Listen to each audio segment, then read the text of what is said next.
pick up both feet and lift his head. Okay. So two things here. One, I want the bottom leg to become a pillow for him. And just face up for now. Like face up, yeah, look to the ceiling for now. So I don't, like before my leg was under his back, so I shifted it to get out of his back and make it my leg a pillow for his head. Cross your feet, and you can hold on to this arm for control, and then I'm going to extend my feet out. And that's a choke. Check. Lower. Catch him. And this, I'm going to get you right here. You can add a little extra strike. Okay, start with that.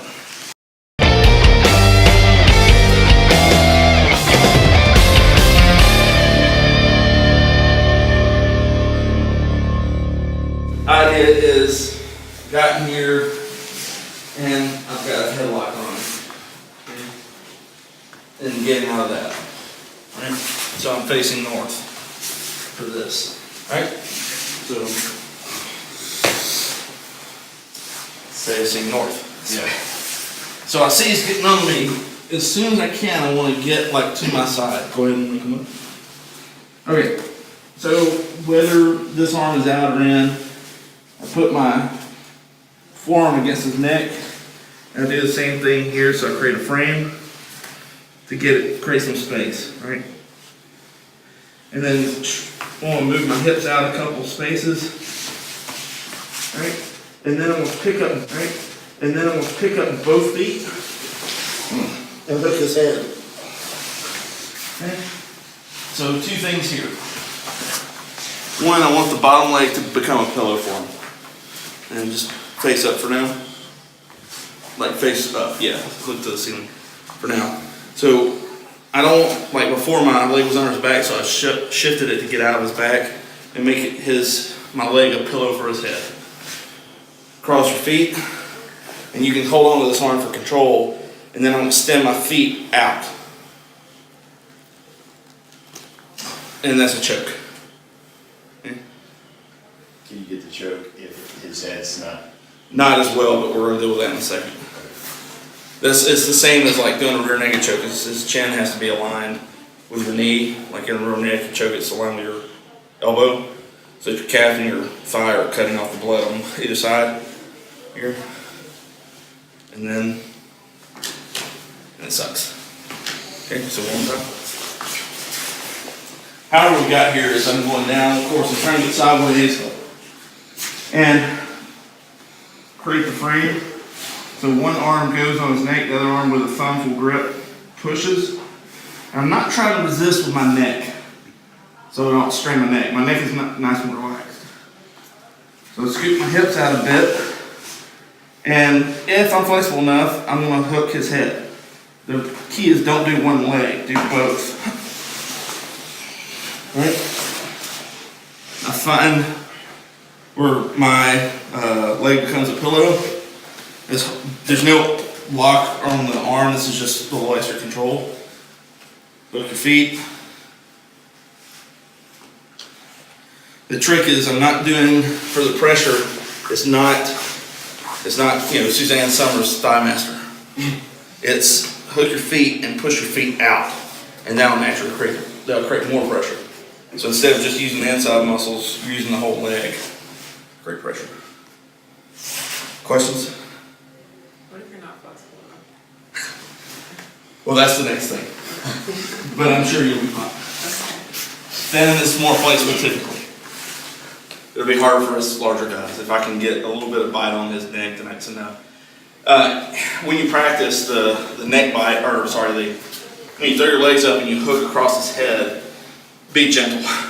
But in reality, you might actually like punch him in the face with your leg. Right? You hit him hard when you do that to break that grip and get him under control. Questions? This was pretty simple. Frame, scoot your butt out a couple times, swing up both legs because that'll allow you to get more, get close to his head, loop his head. If If you feel your leg is under his upper shoulders, scoot it out a little bit till it becomes a pillow for his head. Then link your ankles together, stand your ankles out, control the arm. Because we need the bad guy to have realistic movement too. So there's a position, just relax for a minute. There's a position in judo called kesagatame, which is basically this, right? Is scarf pin, is what it translates to. Kesa is this part of the gi. Gatame means to pin.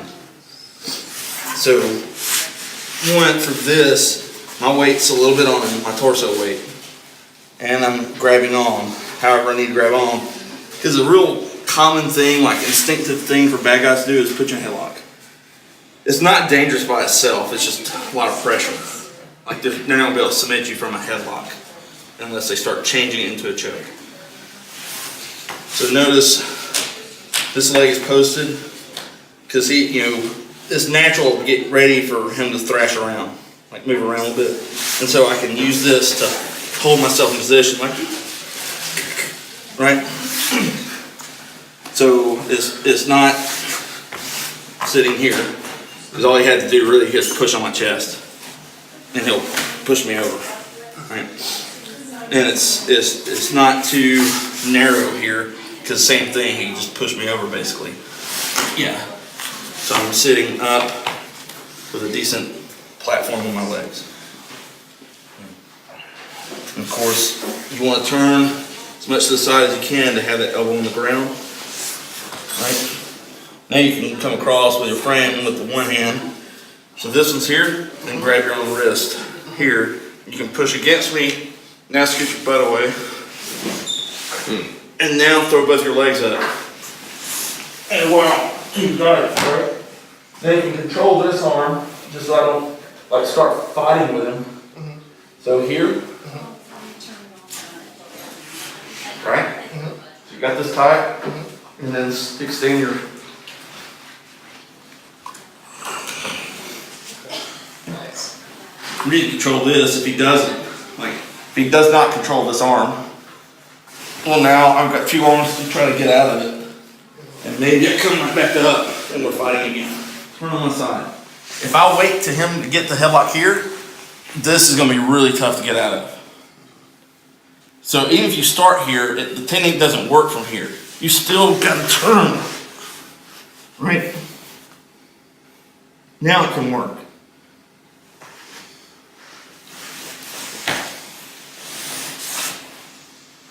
So my bottom leg is slightly bent.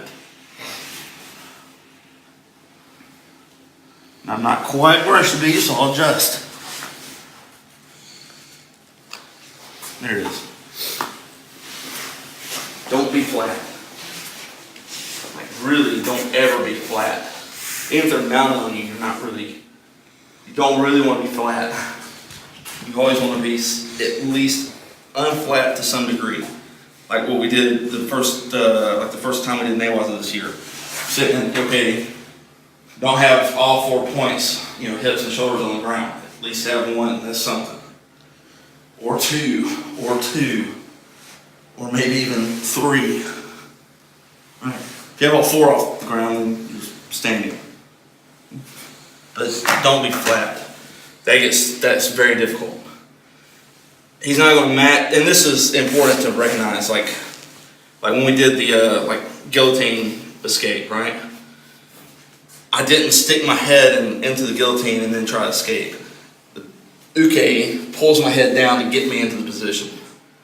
Because I'm not going to be sitting here and someone Star Trek teleport and have me in a choke, right? There's going to be some kind of action that happens before that.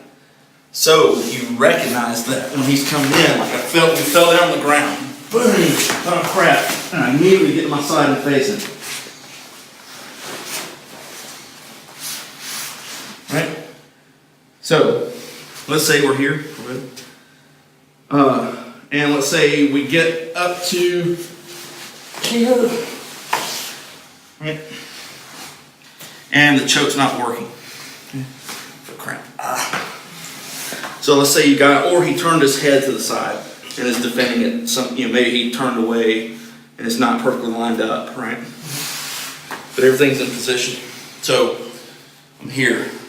So what I want to do is reach up, grab his tricep.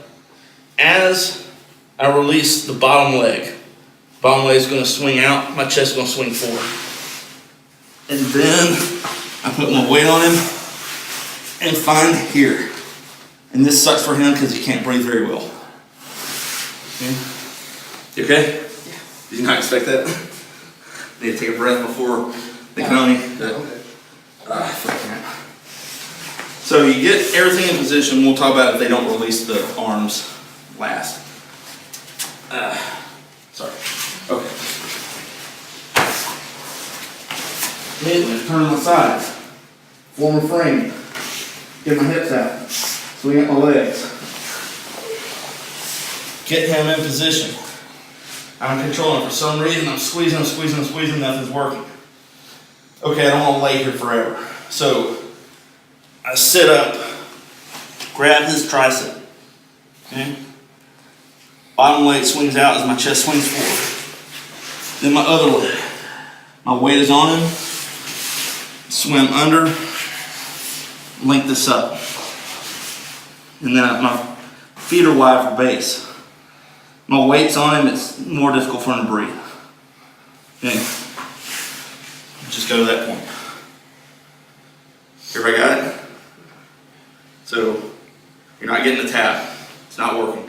You should know within a few seconds whether it's working, if you're really doing it. Sit up on your elbow, grab his tricep, swing your bottom leg out as your chest makes contact onto his body, so you start to put some pressure and weight on him. Other leg comes back, one hand goes under his neck, other hand goes under his shoulder, link them up, feet wide, and the weight is on him. It sucks. Okay, go for it. This time, so I'm already turning.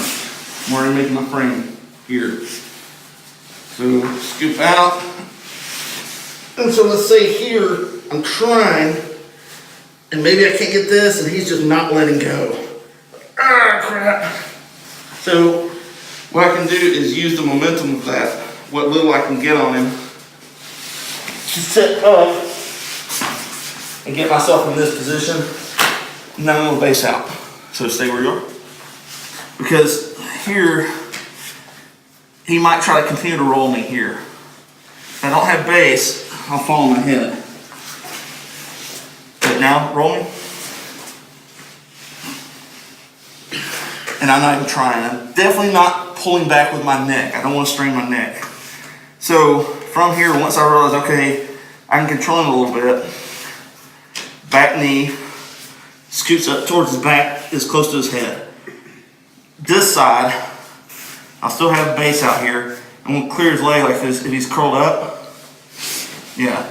I'm going to make a little bit of space with my hand, shoot my leg over, pull this in if I have to with my hand, and try to set my hips low and back. This is really tough for me because I'm fat.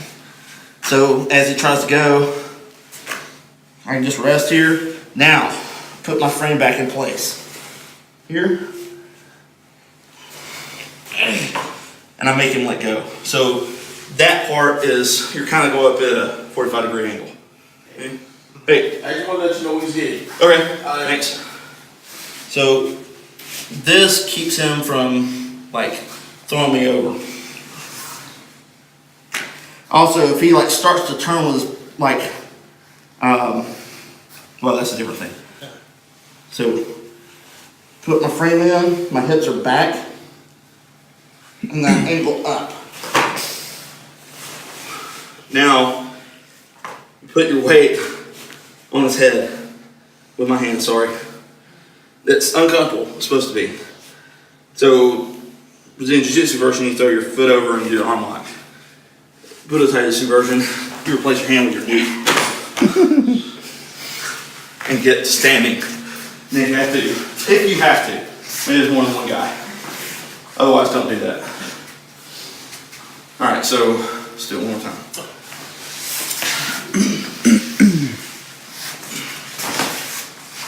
So immediately sideways. Right? Form a frame, scoot out. Right up. Using your hand. Hold for a second, because I don't know what he's going to do. And I'm not resisting his arms, like I'm not fighting with my neck. Okay? Once I realize I can go, and you can put this back here if you need to, for base, because I slide that knee up. You can come around the back if you need to see. Slide this knee up as far as you can. This hand is now base where the leg was. Throw this leg over when you clear some space. And I may have to pull that in, right? So then frame, go towards him. Not doing it with my neck. Clear that. Weight on his body, or I'm sorry, on his head, then knee on his head. And then you can figure out how to go from there. So the tendency, especially for Bujinkan people when they do nail-wise, is they get their knees up together and their hips high. And they're completely open for getting tossed back over. It's low. As low as you can get it. So that's one reason why you practice hip flexibility. That may be one reason like women tend to learn nail-wise faster than men. They tend to be more flexible in the legs and the hips, so they can get everything lower. And so even though they're lighter, they're much more difficult to move. Or they are difficult to move, right? So you have to remember key points. Patience is a huge point in nail-wise. You have to stay patient.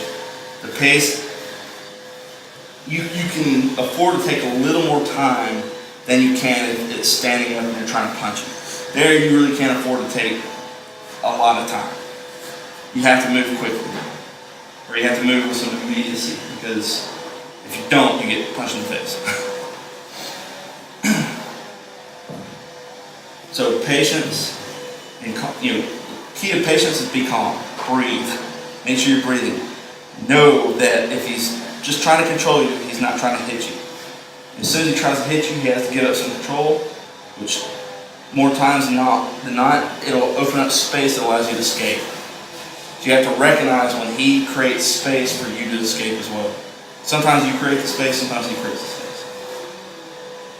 So you have to be aware that it's like when we do the grounded drill from PPM.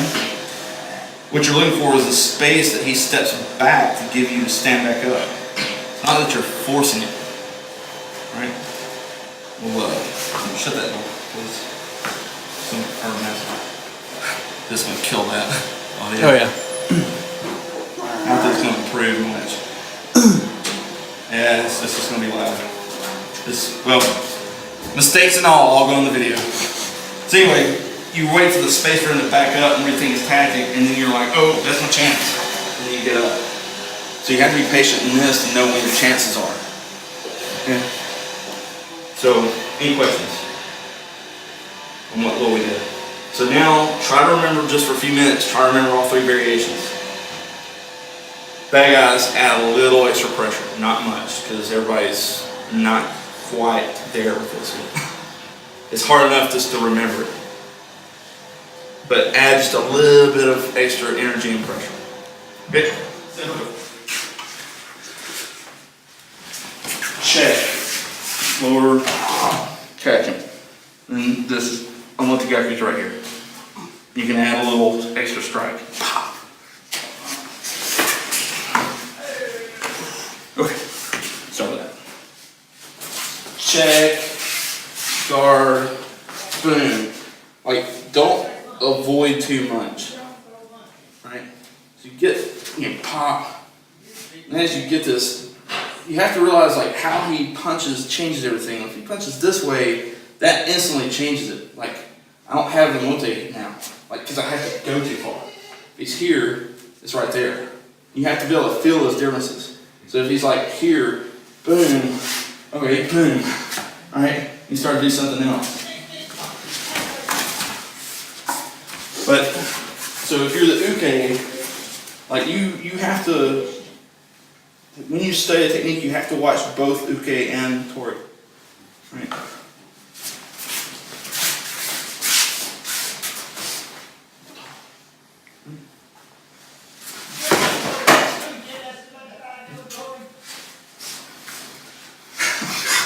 So, like, there's this saying that, a person doesn't step in the same river twice, right? Meaning, like, because it's flowing, it's automatically different, right?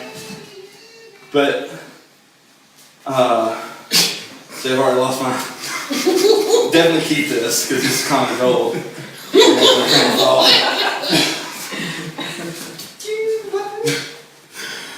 Every bit changes, and you have to be aware that the subtle changes. But at the same time, like, if you can't control your hands, you can't control your body. So, okay. And the wrong second hit is not, don't think of it as another hit. It's just on the way. Like, you make it hard so that it hurts him, right? It's not just like slapping him. Got your teeth clenched. It's boom, on the way. Right? So in that case, like, you step when you need to, but you only step as much as you need to. Right? That's what it means to have efficient tights. Because at this point I don't need to step. The leverage is already there. And if he throws a punch, maybe you need to step. Like if you have the last one, and as you go, like one is to make it harder for him to punch, but even if he does, I mean, you can always take another step and get out. But I would say, like, don't move your feet excessively, but you do have to move your feet. But at that point, it's like when you do Temakara, right? The basic. Boom. You don't step and step to take this. You just take it. Right? You have to practice to the point that you intuitively know when you should step and when you shouldn't. Or when you don't need to. Right? You have to remember, like, as long as you can move, he can move. So as long as you can step, he can step. So when you can cut out places where you don't need to step, or you step a beat ahead of him, like, right? Where you shuffle that foot back to just one, like, yeah, two. I'm like, you're already a beat ahead of him, right? So it's things like that. But don't step excessively. Right? You're trying to be as efficient as possible. Efficiency means accomplishing your goal with as little time, effort, or energy.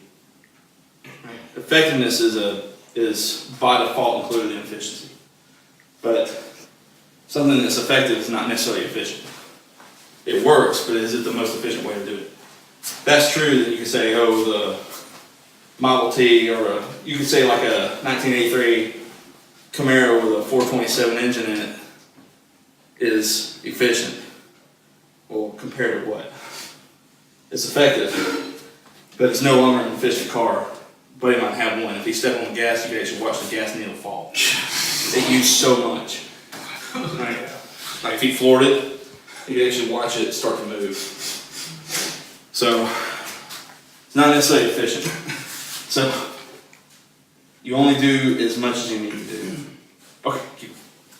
Now go on the inside. Check with the elbow. Right. So, other night we did Shito that way, so now,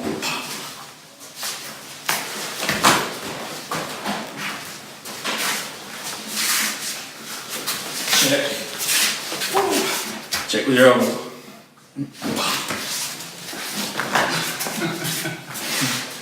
One more time, let's get it.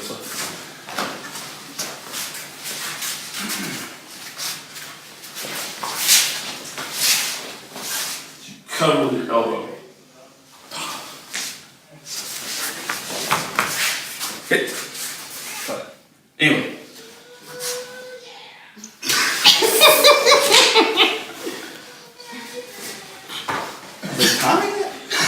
It seems like it. So, details, yeah, the small details. So like, the details are important. So here, slow. I know he's got to cross the line, so my posture matters. It's not just like, well, I've seen some people do, okay, like bad kamae. I'm completely open. I want to make him cross this line. This is a like Totoko Yoshi no kamae, right? So I know where to go, right? So the same comes. So it's the same thing again. If he wants to hit me, he's got to cross this line, right? Boom. So it's already there. Let me check. So that allows you to hook his hand. Like, it's not like trying to catch it out of midair. He already crossed it and just happens to hook. And then like, it's not shoot throw in the neck, shoot throw in the face to open up the space so I can pass it, right? So I have to pass it and then boom, you go through. But all those details matter. That's why you can't be lazy about training or how you practice, how you move. So like if you're like at a seminar or a class and you get whoever the teacher is gives you a detail, then you should probably focus on that detail for a couple reps so that you can correct that issue.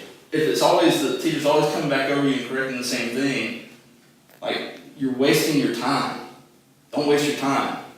Like you get X amount for your life and then it's done. Right? So you have to make the most of it, right? So, especially if you're training for self-defense, trying to save your life, can you afford to do anything less?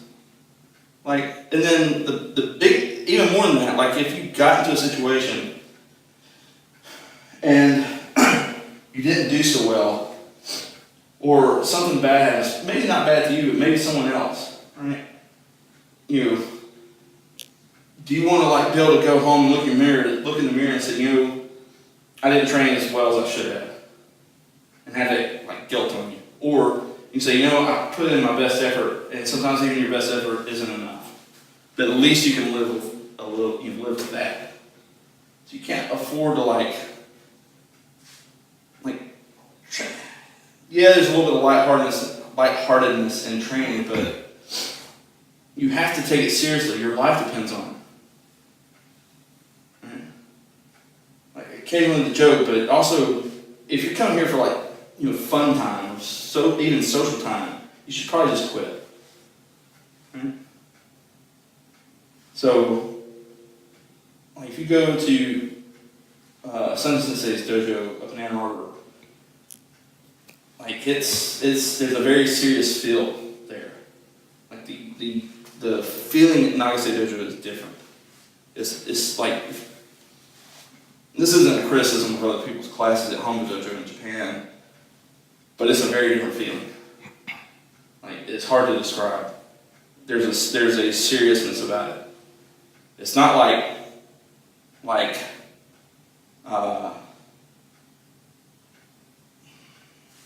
it's not like Cobra Kai dojo seriousness from Karate Kid. It's more like Miyagi dojo seriousness. It's still serious, even though occasionally there's some lightheartedness. But that's I think maybe another meaning since they're saying if you can't control your fingers, you can't control your body.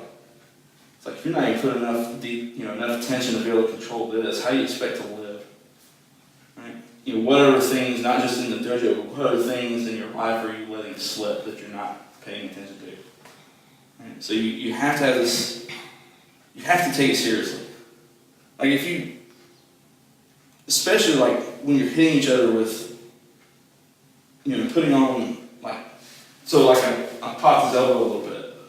It wasn't enough to break it, but I knew it would be hard. But if I'm lazy about that, either I'm not getting any experience, or I may actually damage him if I'm not paying attention. am off and wild, man, and I lose control and I go through and I actually break on it. Like, you have to train with that kind of attention. Like, you should be, if you have a headache after training, it's because you focused so intently. Right? Like, so don't, like, if you take that attitude in training, you'll progress, like, your skill will progress much faster. Right? So I'd urge you to take it seriously. Like, it's like, I'm not an alcoholic because of training. Right? If I don't have anything to do, that tends to be what I would probably enjoy. But it's under control. Right?